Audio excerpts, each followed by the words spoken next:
City को gutter city क्यों कर दिए, पानी बिगड़ सिटी क्यों कर दी। हमारे बच्चे घर के अंदर बीमार पड़े, वॉमिटें आ रही है, घर से बास मार रही है, घरों के अंदर पानी है। देखो આ લોકો ઓફિસે ધક્કા ખાય પરંતુ કોઈ અધિકારી અહીંયા મળતા નથી એમને, તો આ અધિકારીઓ લાભાઓની અંદર નોકરી કરે છે કોર્પોરેશન અધિકારીઓ, તો શું એમની ફરજ નથી આવતી? हमारे वहाँ हमको रोड रास्ते नहीं है, हमको पानी नहीं है, हमको गटर नहीं है, हमको कोई भी सुविधा समझो म्यूनसिपालिटी से मिल ही नहीं रही है।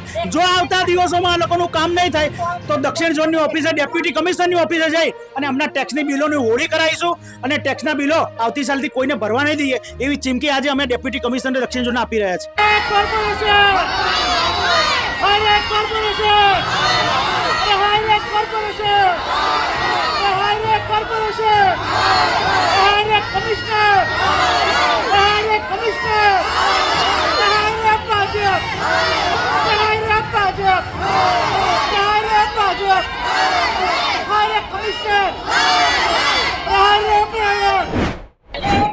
હાલ અત્યારે અમે લાંબા રોડમાં પહોંચી ચૂક્યા છે, જ્યાં લોકો અહીંયા એકત્રિત થયા છે. ઉનાળાનો સમય છે અને લોકોને પાણી મળતું નથી અને અમદાવાદ સ્માર્ટ સિટી કહેવામાં આવે છે.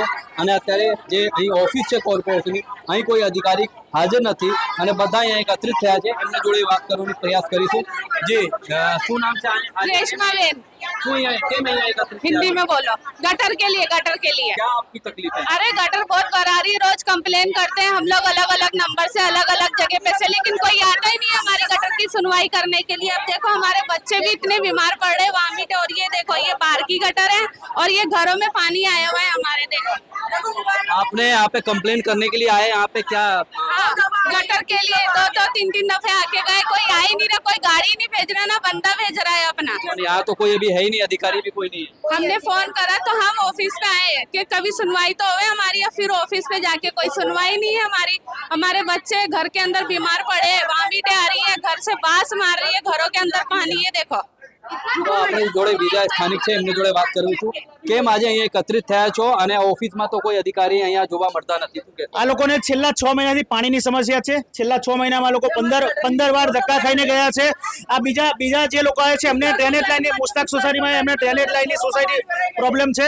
આ લોકો ઓફિસે ધક્કા ખાય પરંતુ કોઈ અધિકારી અહીંયા મળતા નથી એમને, તો આ અધિકારીઓ લાભાઓની અંદર નોકરી કરે છે કોર્પોરેશન અધિકારીઓ, તો શું એમની ફરજ નથી આવતી કે આ પ્રજાની સમસ્યા સાંભળે? શું આ કાઉન્સિલરો અહીંયા ચૂંટાઈને આવેલા 4 કાઉન્સિલરો છે, શું એમની ફરજ નથી આવતી કે આ પબ્લિકની સમસ્યા સાંભળે? આ કાઉન્સિલરોને શાની માટે આ લોકોએ વોટ આપીને જીતાડીને અહીંયા કોર્પોરેશનો બેસાડે છે? આ અધિકારીઓ ટેક્સના પૈસાનો, હમણાં ટેક્સના પૈસાનો પગાર ચૂકવવામાં આવે અધિકારીઓ, તો શું અધિકારીઓ આમની ફરજ, અધિકારીની ફરજ નથી કે આ લોકોને સાંભળી અને એમની સમસ્યાનું નિરાકરણ લાવે? એટલે આ લોકો કંટાળી ગયા છે હાલ. અને આજે પણ એ લોકો મોટી સંખ્યામાં અહીંયા આવ્યા છે, પણ આજે પણ તમે જુઓ, તમે જાતે જોયું, આજે ન્યૂઝવાળાએ જોયું કે એક બી ઓફિસની અંદર અધિકારીઓ છે નહીં, કાઉન્સિલર હાઉસની અંદર કોઈ કાઉન્સિલર એક બી હાજર નથી. એટલે આ લોકોની સમસ્યાનું નિરાકરણ લાવશે તો લાવશે કોણ? કાઉન્સિલર લાવશે કે અધિકારી લાવશે? જ્યારે કોઈ મળતું જ નથી તો આ લોકોની સમસ્યા છેલ્લા 6 મહિના ઠેરની ઠેર છે. આ લોકો છેલ્લા આ ઉનાળો આખો પાણી વગર આ લોકોએ કાઢ્યો છે. ટેન્કર મોકલે તો પબ્લિકની અંદર ઝઘડા થાય, ટેન્કર મોકલે તો ટેન્કર પાણી ભરવા માટે ઝઘડા થાય. એક ટેન્કર 2 સોસાયટી વચ્ચે, એક સોસાયટી અંદર 100 મકાન હોય, 200 મકાન વચ્ચે એક ટેન્કર મોકલે. પીવાનું પાણી પણ પૂરતું ટેન્કરથી ભરાતું નથી. એવી હાલત આ લોકોએ જોયેલી છે ઉનાળાની અંદર. અને આ લોકોની સમસ્યાનું નિરાકરણ હવે નહીં આવે તો આનાથી પણ ઉગ્ર આંદોલન આવતા દિવસોમાં આ પબ્લિકને સાથે લઈ અને આ લાંભાવાડ કોંગ્રેસ સમિતિ આગામના દિવસોમાં કરશે. અહીં સ્થાનિક કોઈ બી કોર્પોરેટર નથી, કોઈ અધિકારી નથી, તો તમે ધારાસભ્ય જોડે તમે એની રજૂઆત કરી કે મેયર સુધી આપણી રજૂઆત કરી છે? આ પબ્લિક અગાઉ ધારાસભ્ય જોડે પણ જઈને આવી છે. આ પબ્લિક અહીંયા કોર્પોરેશનની ઓફિસે પણ જઈને આવી છે. આ પબ્લિક કાઉન્સિલરોને પણ ફોન કરીને બોલાયેલા છે, મળેલા છે, બધા મળે છે. એકવાર મળે, જવાબ એવો આપે કે થઈ જશે, પણ કશું થતું નથી. પબ્લિકની સમસ્યા ઠેરની ઠેર છે. અધિકારી મળે, કોઈક વાર મળી જાય તો કહી દે કે થઈ જશે. આ પબ્લિક આવાવાળા ટાઈમમાં સ્થાનિક સ્વરાજની ચૂંટણી છે, તમારી તકલીફોનો કોઈ સાંભળવા નથી, તો શું કરશો આગળની? સ્થાનિક ચૂંટણી આવી રહી છે આગળ. તમને ખબર છે કે આગળ કોર્પોરેશનની ચૂંટણી આવી રહી છે.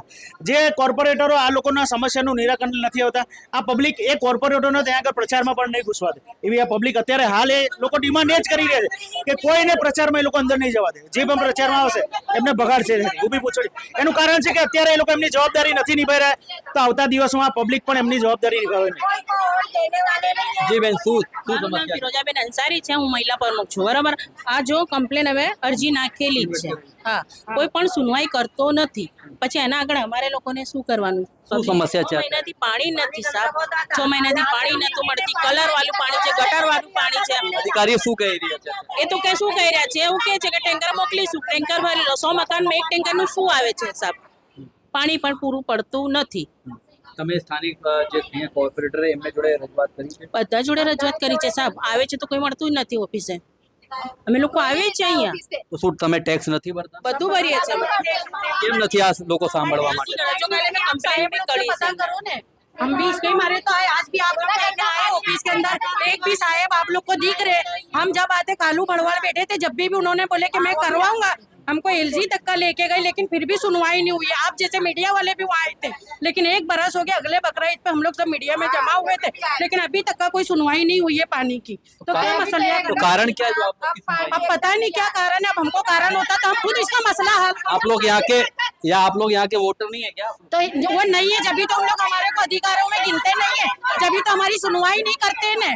अगर हम अधिकार होते तो हमारी सुनवाई करते हैं वो लोग, इसके लिए हमारी लोग की सुनवाई नहीं कर रहे। वोट लेने का होता तो घर घर आते वोटिंग मांगने के लिए। पर अहमदाबाद शहर तो स्मार्ट सिटी में गिनती होती है। पर आप लोगों के अधिकारों से पूछो नहीं कि स्मार्ट सिटी को गटर सिटी क्यों कर दिए, पानी बिगर सिटी क्यों कर दिए, बिगर पानी के रह रहे।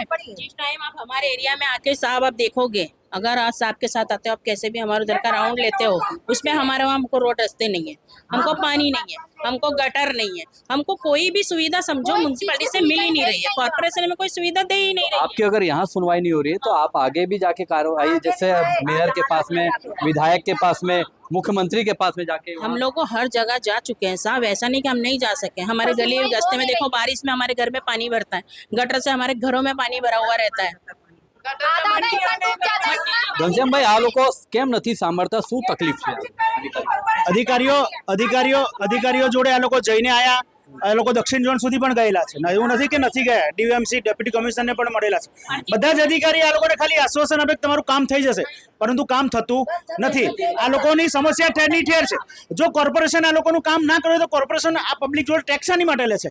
જો આવતા દિવસોમાં આ લોકોનું કામ નહીં થાય તો દક્ષિણ ઝોનની ઓફિસે ડેપ્યુટી કમિશનરની ઓફિસે જઈ અને અમના ટેક્સની બિલોની હોળી કરાવીશું અને ટેક્સના બિલો આવતી સાલથી કોઈને ભરવા નહીં દઈએ એવી ચીમકી આજે અમે ડેપ્યુટી કમિશનર દક્ષિણ ઝોનને આપી રહ્યા છે. તો આ હતા અહીંના રામબા અને નારોલના સ્થાનિક લોકોને ચીમકી ભરી છે કે અમારી અગર પૂરી નહીં થાય તો પછી દક્ષિણ ઝોનની જે કચેરી ત્યાં જઈને પછી જે ટેક્સો છે એની હોળીના એ કરીશું. બાકી ખબર માટે બનાવો ઇન્ડિયા વર્લ્ડ સાથે રાહુલ પાંડે.